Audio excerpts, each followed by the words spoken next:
तो next topic चालू करें, ethics committee of the parliament.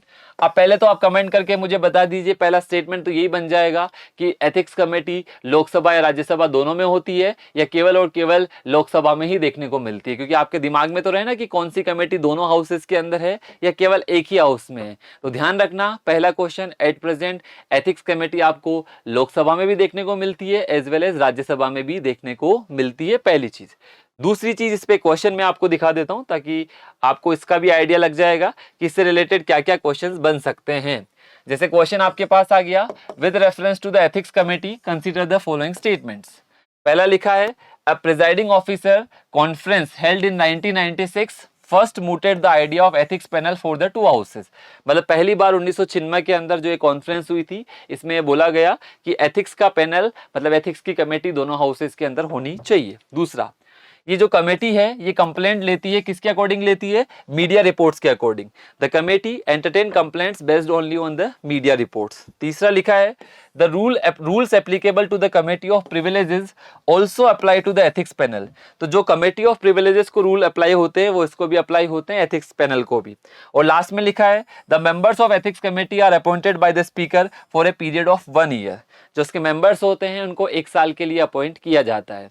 तो पहली चीज तो आपके दिमाग में ये क्लियर हो जानी चाहिए, इसका रेफरेंस क्या है। तो पहला रेफरेंस देख लीजिए, तो आप देखोगे ये डिबेट चल रही थी बेसिकली इन दोनों कमेटीज के बीच में कि स्टार्टिंग में क्या था, तो लोकसभा की जो एथिक्स कमेटी थी, एक मुद्दा था, निशिकांत दुबे ने कंप्लेन की थी अगेंस्ट द महुआ मोइत्रा।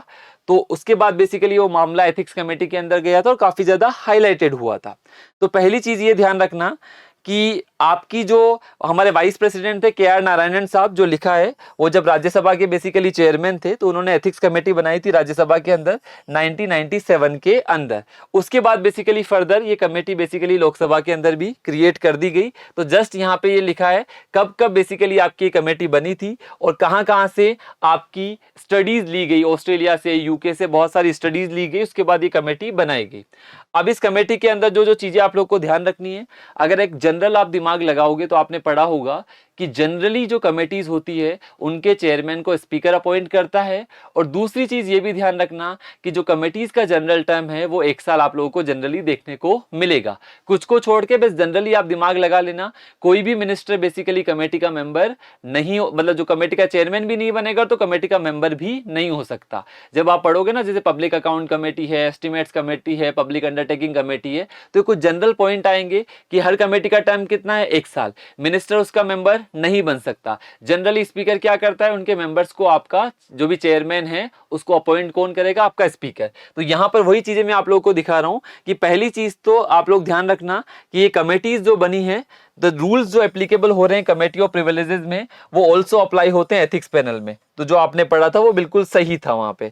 एक और चीज बेसिकली यहां पर ध्यान रखना, जो मेंबर्स होते हैं एथिक्स कमेटी के, वो मैंने आपको बोला अपॉइंट कौन करता है, स्पीकर, और बेसिकली कितने टर्म के लिए होगा, 1 ईयर के लिए। तो वो भी बेसिकली आपका सिंपल है। और पहला जो मैंने बोला कि 1996 में कॉन्फ्रेंस हुई थी, उसके बाद 1997 के अंदर सबसे पहले इसको राज्यसभा में बनाया गया और फर्दर बेसिकली आपकी लोकसभा में बनी। तो अगर इस क्वेश्चन को आप देखते हो तो सिंपल है, पहला स्टेटमेंट आपका करेक्ट है।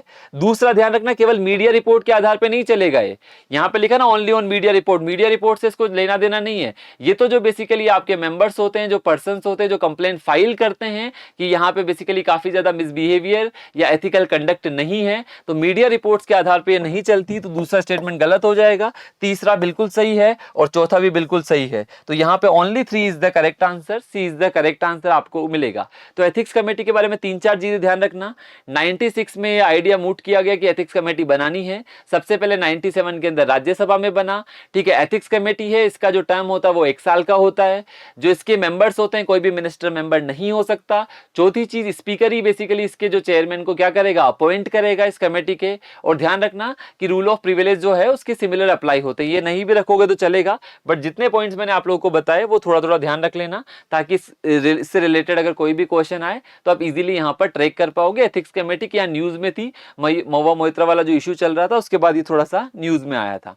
यहां तक क्लियर है, बस इतना ध्यान रखना इसको, बाकी कुछ भी नहीं है।